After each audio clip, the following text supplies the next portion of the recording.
Hello, class. I am Zach Corona. I'm Annie Boudet. I'm Erin Holler. I'm Kamel Raymondville. And I'm Jenny Ross, and we are going to be talking about the film Moolaadé by Ousmane Sembène. It was filmed in 2004. It is a French-speaking film. It takes place in Burkina Faso. It is primarily deals with the subject of female genital mutilation, female circumcision. Okay, so some of the main themes in Moolaadé that we're going to touch on are the significance of radios and technology, the symbolism of color and the different colors that the women wear, and the color of the ropes that symbolize the Moolaadé, music, singing, and the sounds from the radio, tradition versus modernism, ageism, and sisterhood. Moolaadé is a film by Ousmane Sembène that was released in 2004, and it takes you to a small West African village on the day of purification, where 4 young girls run away from home to avoid undergoing the process of female circumcision. The young girls seek refuge with Kale, a woman who refused to let her own daughter, Emasato, be circumcised due to the danger of the procedure. Kale puts up a colored rope and made a vow of Moolaadé, which translates to magical protection and prevents the town from getting to the girls. As the only one who can revoke Moolaadé, Kale is criticized by the elders of the village and whipped in public by her husband. The controversy over the procedure of female genital mutilation stirs up the women of the town and threatens an existing male hegemony. The film deals a lot with the theme of progress and traditions, or progress versus traditions, dealing with society as well as technology and general modernization. There are many forms of oppression that the women face in the film. One such is the confiscation of the radios. The radios are the village's links to the outside world, the rest of the world that is not Burkina Faso. Once Kale begins her resistance of the long-held tradition of purification, measures are taken to prevent the women from the rest of the village from hopping on board with her movement. One such action is the confiscation of the radios, which is shown by one of the women, or expressed by one of the women, to be a way of the men enslaving the minds of the women. Modernization is seen through the radio, the mercenary, and the character Ibrahima. The radio, for one, brings in outside news and influence into the small village.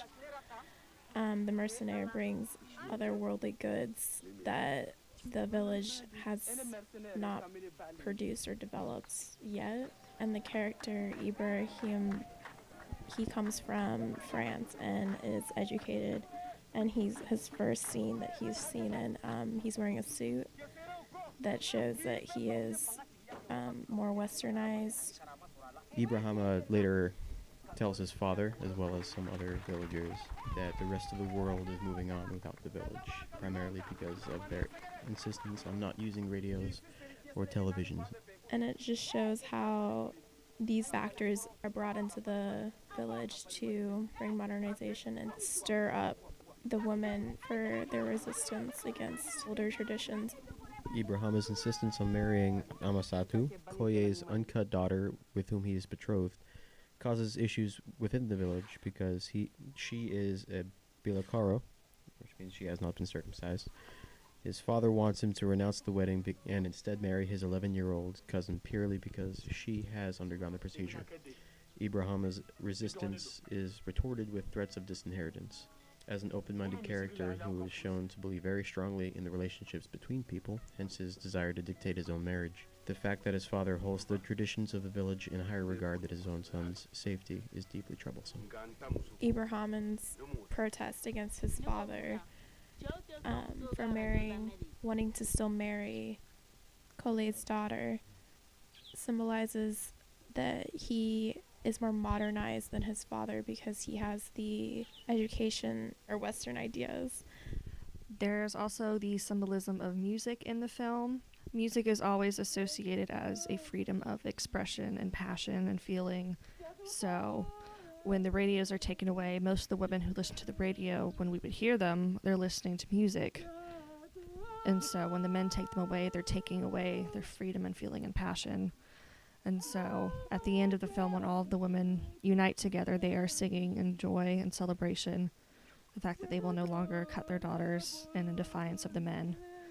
And even though the men took away all the radios and put them in a pile in the middle of the village, the radios are still blaring and blasting the music, representing that these women, even though the men are trying to oppress them, they will not keep their voices or feelings shut down. And even when, at the end of the film, when the men decide to burn it, you can still hear the radios showing that the women win in the end, and that these radios and music represent them. The fact that the radios continue playing for days on end represents the lasting influence of the media on the mindset of the oppressed people of the village. One of the major themes in the film is sisterhood. All the women have bonds to each other, and most stand with each other in the end, even though at first they had disagreements. There's a sisterhood between the main wives. Even though they're all different in personalities and ages, they stick together. When Kali decides to take in the 4 runaway girls, the other 2 wives help her and stand by her even though they disagree with her. Kali takes in the 4 girls even though she knows it will lead to trouble in her village and she doesn't really know them. She did not have her own daughter circumcised, so she knows why these girls ran to her, and so she decides that she will protect them. When Kali is whipped by her husband for not revoking Moolaadé, the women tell her to stay strong and root for her, even though these women beforehand were condemning her for not letting go of Moolaadé. All the women come together for Kali, and after a little girl dies from the circumcision, the women stand together against the men and the Saladana, the women who perform the circumcisions, and decide that no more girls will ever be cut. When speaking on Calais, I feel that you have to understand what she's been through, her reasonings for her actions, and what she's fighting for. Within her village, Burkina Faso, all girls are to go through purification, and though the women and some men know that the girls are being hurt or dying from the process, they still go through with it. The dangers of the purification process are well known, but it's mainly Calais who puts up a fight against it. Calais courageously takes in 4 girls who ran away from a purification ceremony in a nearby village. During casual speech, the elder wife says, while talking to Calais and another wife, that though she put her daughters through the purification process, it was entirely against her will. In an effort to help Calais, the first wife tells Calais to allow the 4 girls she's protecting to sleep in her quarters while her daughter Satu sleeps with her. Within the village, any young girl who refuses to be purified faces the threat of never being married or allowed to participate in sexual relations. Calais is known to have the powers of Moolaadé, which is why her husband asks her not to mutter the word that will protect the girls. Regardless of her husband's direction, Calais decides to provide an extra barrier of protection for the girls by tying a tassel across the entrance of her home and forbade the girls to ever cross it. Essentially, Calais created a sanctuary for the girls and vowed to protect them. Calais' actions are shocking, but she is resistant and definitely a force to be reckoned with. Another theme that is very prominent in the film is female sexuality, which is essentially forbidden in the village, and there are characters such as Mercenary, who is known as the womanizer of the village, who actually respects female individuality and sexual self-expression. But he, after defending Calais from her public beating from her husband, he is eventually chased out of the town and killed by the male members in the village, and for his interference with the traditional sense of marriage. Sembed, the director of the film, has been quoted on his belief that post-independence Africa has been failed by men and that women must play a leading role in any transformation of African societies. Sembed presents the men as the biggest obstacle of growth and progression. One could perhaps interpret that this modernity has presented as a progressive and something that should pass religion in post-colonial Africa, because religion is to some extent presented as the reason for the views held by the men. There's another theme of Islam as a religion, which Calais claims circumcision is not even a part of the religion, which she heard on the radio. So the circumcision was a practice carried out before village was converted to Islam.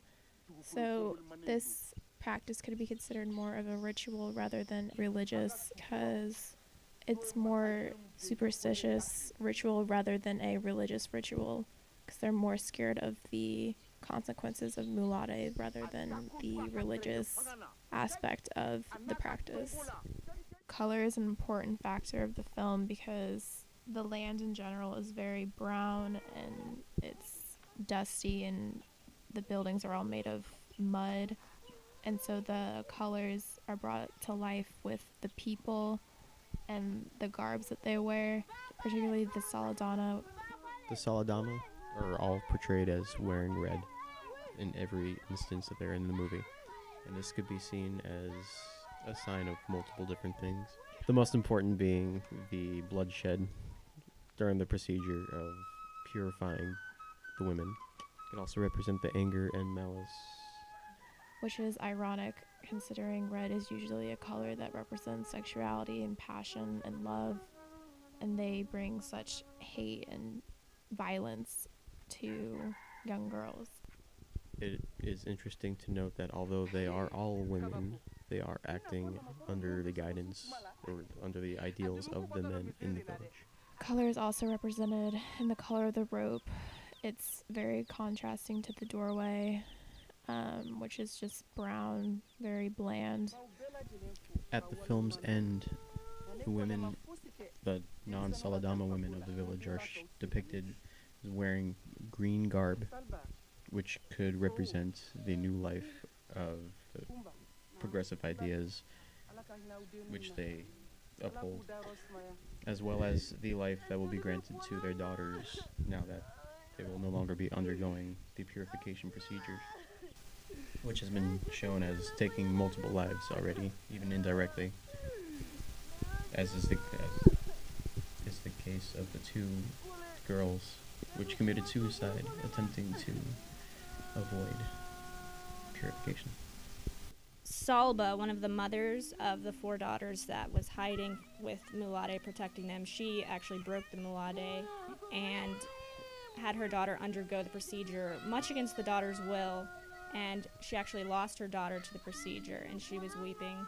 And so, and kind of one of the main scenes with all the women together, Kole says the word to end Moolaadé, and all the kids, or the daughters, go back to their mothers, and they're all sitting in a circle talking about how strong Kale was with her resistance and giving their, grievances to Salba for losing her daughter.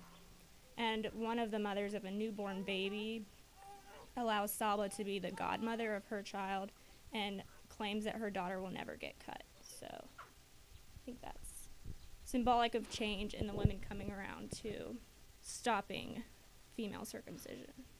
The patriarchy spearheads the repression of the modernity the women represent in the village. One of the best lines is when Kale's husband mentions it takes more than a pair of balls to make a man. And I think that's important because the men are so threatened by the resistance of the women. And he is actually, after all that's happening, speaking out in defense of his wife. I think it's important too that it was a woman that started the movements, even though there was Ibrahima who came over, and as well as Mercenaire. Both of them have experience outside of the village and brought in a lot of their own ideologies that had an effect on the way the women saw their treatment in the village. But they were influences, they were not the instigators of the movement. It was one of the women themselves, and it kind of shows how men and women can work together. It's not purely just one or the other. It's not a binary that drives change. The film goes a lot with the theme of traditional versus modernity as opposed to male versus female. It is also important that cultures do change, but within this village, it is the inhabitants that drove the change and stood up for themselves and hopefully paved the way for others to stand up for themselves and go against what they feel is wrong.